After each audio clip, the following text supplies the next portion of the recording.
button. There we go. It's time for game number 2 between TheNightFox and TheProbeToss. In the top left of the map, we have in the orange colors as well. Taking the first game with a really nice ling timing and some good control, it is TheNightFox. Let's see if I can do this right. Yeah, we got the score in the bottom left too. In the bottom left of the map, it is our purple player. Needs to take this game in order to stay in the series. This is a best of 3. Again, emphasizing that fact. It is TheProbeToss. So for us, it's a very different map from King Sejong Station. You'll notice that it's actually a 4-player map, meaning that not only can it be used for 2v2s, but scouting is not certain on this map. You will scout one base and then another to make sure that you can tell where your opponent is, but you may get information faster than other times. This also means, too, that cheesy play, doing a 6-pool, a 7-pool, in this situation is very dangerous because you do not know where their base is and you can end up at the wrong location entirely. There are tricks that you can do to mitigate this problem somewhat. For example, you can totally actually send out 2 drones to 2 different locations on the map. You take a big economic hit by doing this, but you'll find their base really quickly. Or you can just guess. The thing is, that's not necessarily the best plan in a ZVZ. I've seen people do that in ZVP, sometimes to great success, but in this matchup, it's pretty dangerous. So we're probably not going to see anything like that. Instead of TheNightFox taking the opposite tack, it's hard for him to scout me. Cheese is risky. I'm going to throw down my natural hatchery first, and then get my spawning pool, and he can probably get away with that. Meanwhile, TheProbeToss is taking the safer route, throwing down his spawning pool first and then getting up his hatchery. Realize that despite the fact that TheNightFox has taken what's called the greedier opening from an economic standpoint, it is also the case that because of the way the macro works out for Zerg, they will be in about the same position if nothing happens for the next couple minutes. So we're going to have to wait, keep an eye on the production tab, which I forgot to hit that button, and just basically see what goes from here in order to figure out what we need to watch for. But that's going to take a minute or so to really happen. So, in the meantime, let's take a look around some of the features of this map. A couple other aspects of this map you'll notice is an incredibly large main base. This makes proxy tech very good, unfortunately. So if a person can scout you fast enough, they can hit you with a cannon rush, hide it in this location. They can put a couple barracks, they can put a couple gateways down in that location. So this means that anytime you're facing a Protoss, it's very important to check this region periodically just to make sure nothing's hiding in there. The overall size of the map makes catching proxies of other varieties, like say and by the way, proxy close in proximity. That's what that terminology means. So a proxy Stargate, again, or a proxy barracks, a proxy factory. Any proxy building can be pretty easily hidden because there's just so much space.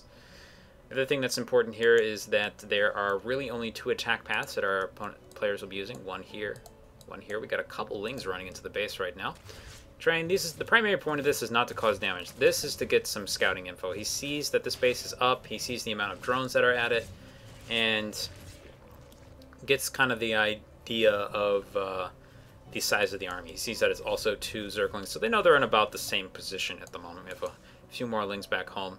What we're most likely going to see from here is both players are going to get Zergling speed so that their lings move a lot quicker, and they're going to basically do some micro dancing around with each other for a bit, and then go into either roaches or banelings. It's typical behavior from here. Nice spine crawler at the front with a few lings to help out with this. This will lock down this location here, but it's still possible for lings to run past it and up into the high ground. So let's see what TheProbeToss decides to do as he sees it. This is probably not enough to really get away with that, though. 4 lings at the front is going to try and pick off this ling that's being a little bit too courageous. It's going to run back to the spine crawler, though. Loses 1 ling in the process. And it looks like TheProbeToss is going to throw down a couple evolution chambers and basically create a choke point here. This can be closed with the queen repositioning on this side. I actually would like it if the queen were on this side. It's a little bit easier to operate defensively. Back home, TheProbeToss is... not TheProbeToss, sorry. That was the TheNightFox. We were looking at the TheNightFox. Sorry, my bad, guys. Getting confused. Anyway, the TheProbeToss is leaving his evolution chambers back here. He is going to... it's kind of a more main defensive position. You can actually run the queen inside this space right here. It's going to be very, very difficult for Lings to attack it. So that has its own purpose as well. Let's see. Worker count. Actually, the TheNightFox has a very significant lead right now. The early hatchery is giving him that. He's up by 8 workers. And TheProbeToss is actually pretty badly supply blocked at the moment. So this is going to turn into a pretty brutal advantage for our Orange Zerg player. Supply blocks in this game usually translate to about a difference in supply of 10, and you can even see that happening here. TheNightFox is at about 54, whereas his opponent's at 44. He's going to start building some things, but we're going to see that gap be more or less maintained over time, unless TheNightFox also gets supply blocked here. Now, this is not the only story. Just because you got a supply block doesn't mean the game's over.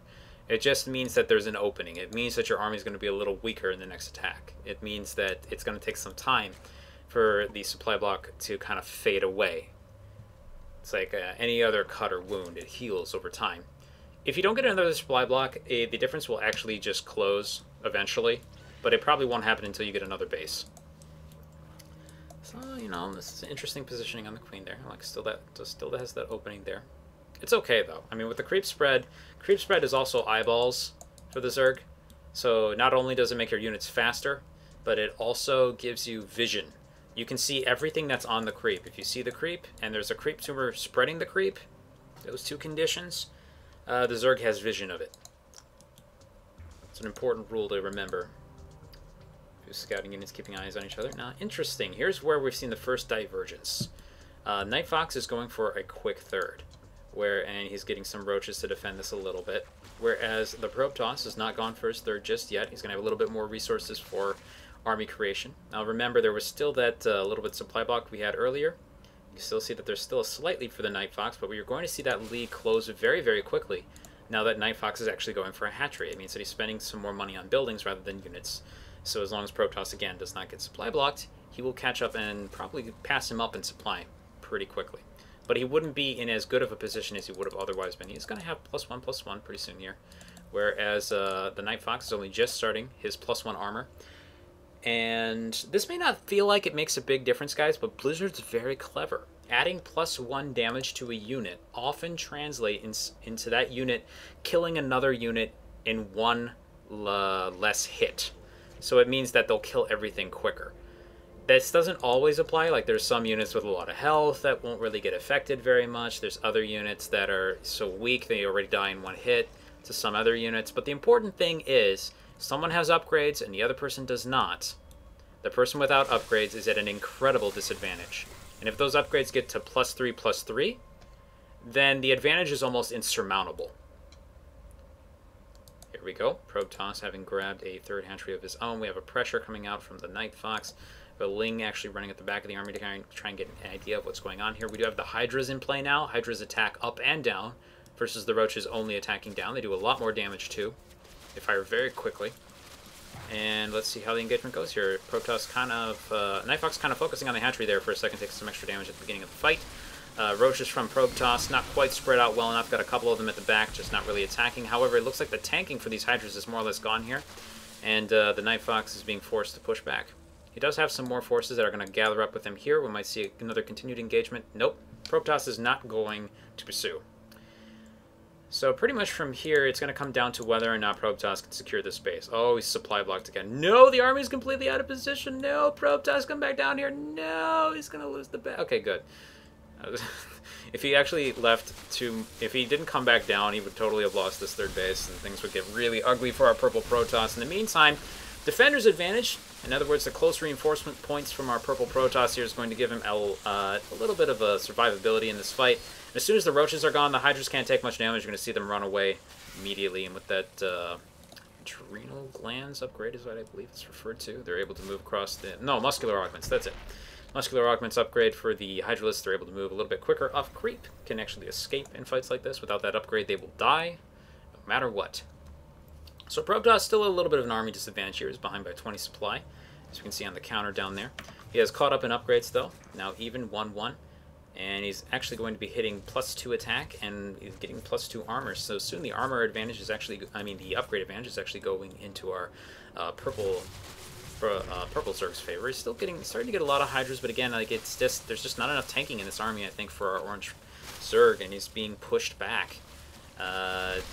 Still, if the Hydras are able to survive for any length of time, the compositional difference here, that is the Hydras versus the only Roach, is going to do a lot of work for our orange Zerg. And I like that he's trying to get a fourth base on the back of this. He's trying to keep up his economy and try to keep the pressure on the probe toss, make him feel like he can expand. And he's also killing a good number of overlords just floating around the map, and he's keeping the probe toss consistently supply blocked so that TheNightFox himself is able to move farther and farther ahead in supply. Still, there is the matter of those upgrades, and at the rate things are going, if TheProbeToss can keep that up, oh, looks like we might have engagement here. Nope, we got some Hydras now for our purple Zerg, though, okay, this is not the greatest place to engage. Anytime you have a concave versus your opponent, more of your own units will be firing than his, which is why engaging up a ramp is always really difficult, because your units have to bunch together like this, and if they get into a fight, then the guy at the top of the ramp or at the bottom of the ramp, depending on who's crossing it, will have a little bit of a disadvantage.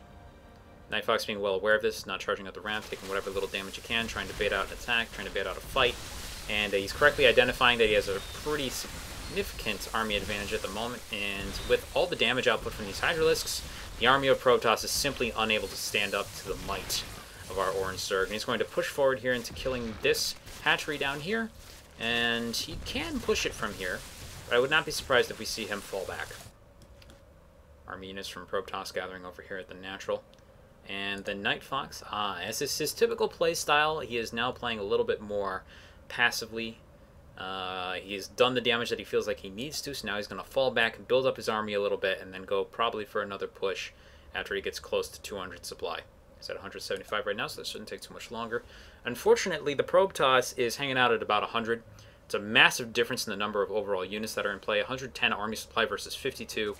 If we look at the units lost tab, we can see that it's actually much higher for our purple Zerg. He's lost 3,000 more resources overall than his opponent, 40 more units, and it's just, this damage is getting very, very difficult here. I do like that TheProbeToss is going for some Infestation Pit, new type of tech. If he can get some Swarm Hosts out, the sheer efficiency of the Swarm Host can help out a lot in the situation, but unfortunately it looks like he doesn't have the time, as the army of TheNightFox is now barreling into the natural. There are a couple Spine Crawlers to help out with this, but there's just so much damage on the back of this that it's just eating the army alive.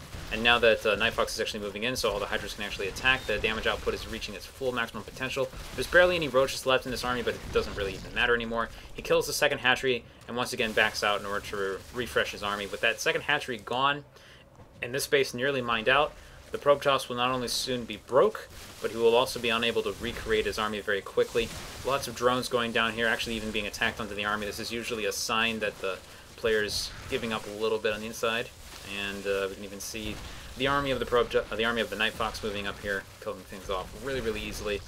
And it's pretty much only a matter of time from here, folks. I think coming back in this position is pretty close to impossible. We have a couple Swarm Hosts hanging out with the army here. And no, this can actually push this back. These units, while bird, cannot be shot at. The Locusts are free. They keep spawning over and over again. There's no detection down here with this army, so he's going to be able to get free kills on this for a long time. But unfortunately, there's so much army here that I'm pretty sure TheNightFox just hasn't even noticed it yet. He's just killing all the drones. Even if he can't kill the Swarm Host, it doesn't matter. There's no money behind this, and the hatchery's dead. So all the GGs, and TheNightFox takes the series.